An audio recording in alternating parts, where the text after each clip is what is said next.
Dia menjaga dirinya kalau Allah terus memantau dirinya. Ya, Pak. Ini namanya wali. Pak. Kalimatnya sudah putus ya. Kalimatnya sudah putus. Waliullah maknanya seorang itu yang menganggap, meyakini Allah terus menjaga dia. Seorang yang menganggap Allah terus memantau dia, itu waliullah namanya.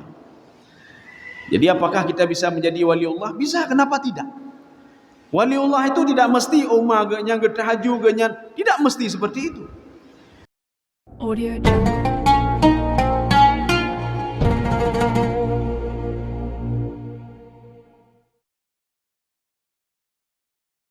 Bismillahirrahmanirrahim. Assalamualaikum warahmatullahi wabarakatuh. Alhamdulillahi rabbil alamin. Wassalatu wassalamu ala ashrafil anbiya'i wal mursalin wa ala alihi wa ashabihi ajma'in. Raditu billahi rabba wa bil islami dina wa bi Muhammadin nabiyya wa rasula.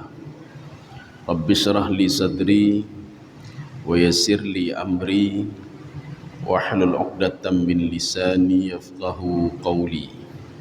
Allahumma ja'al jam'ana hadza jam'an marhuma wa tafarruqana min ba'dihi tafarruqan ma'suma.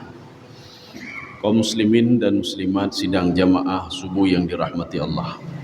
Bismillahirrahmanirrahim. Ini hadis ke-38.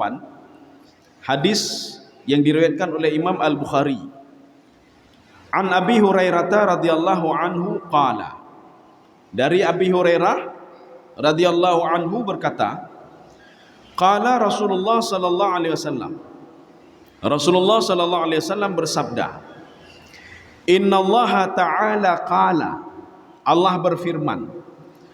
Kalau kita ketemukan di dalam hadis seperti ini namanya hadis qudsi ya. Jadi lafadznya bisa qala ta'ala, satu, bisa yang kedua yaqulu ta'ala. Jadi bisa qala, bisa yaqulu. Bisa dalam bentuk madhi, bisa dalam bentuk present. Bisa dalam bentuk past tense, bisa dalam bentuk present, madhi atau mudhari ya. Jadi qala atau yaqulu. Man 'ada li waliyan faqad adzantuhu lil harbi. Yang macam-macam sama waliku, kata Allah. Ya, waliku itu apa? Bukan dia menjaga Allah, tidak. Ini jangan salah. Tetapi dia menjaga segala sesuatu yang membuat Allah itu marah. Dia menjaga dirinya kalau Allah terus memantau dirinya. Ya, Pak. Ini namanya wali. Pak. Kalimatnya sudah putus ya. Kalimatnya sudah putus.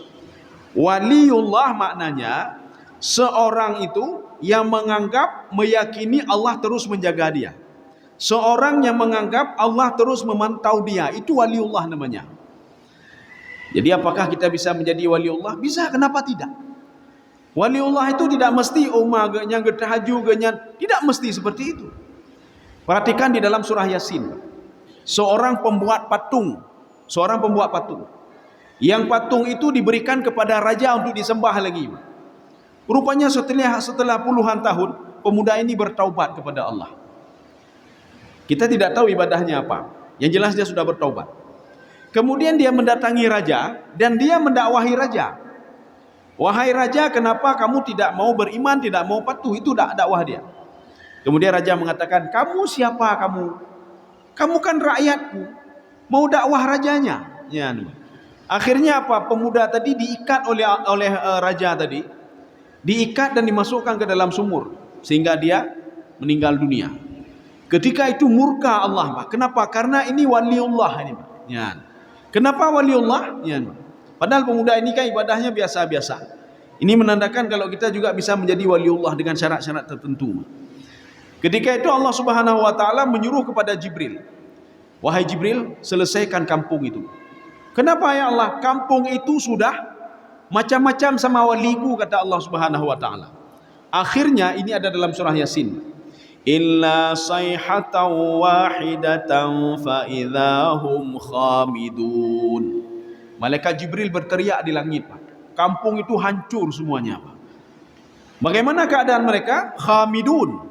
Khamidun itu jadi arang karena dibakar oleh Allah Subhanahu wa taala. Makanya jangan macam-macam dengan waliullah. Termasuk dah kalian panena waliullahnya urung mekat capli. Panena waliullah ulun jajak ublang. Nanti akan kita lihat syarat waliullah itu apa. Bisa saja orang ahli ibadah tidak menjadi waliullah. Bisa saja. Bisa saja orang tahajud tengah malam, orang salat duha nak pernah tinggal, puasa Senin Kamis nak pernah tinggal, bisa saja dia bukan waliullah. Maka Allah mengatakan, man adali waliyan faqad adzantuhu lil harbi. Barang siapa macam-macam dengan waliku. Ya, memang. Wali, makna wali itu ada dua. Ada makna khas, makna khusus, ada makna umum. Makna umum, wali itu maknanya at-tadbir bisyu'un. Menjaga segala sesuatu hal. Menjaga matahari terbit terus sebelah timur, terbenam sebelah barat. Itu namanya wali. Artinya yang mengontrol. Maka Allah itu sebagai pengontrol. Ada siang dan malam, itu masih secara umum.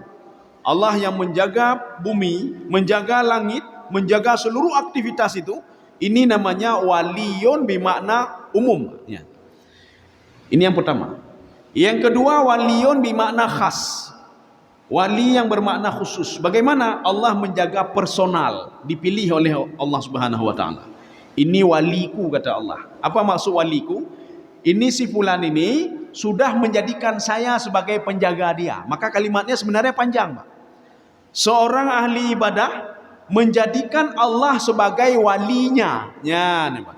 Kalimat di tengahnya dihilangkan menjadi si fulan adalah waliullah. Ya. Artinya dia menjadikan Allah sebagai penjaga dia. Dia menjadikan Allah Subhanahu wa taala sebagai pemberi rezeki dan lain sebagainya. Ini namanya wali. Wali secara khusus.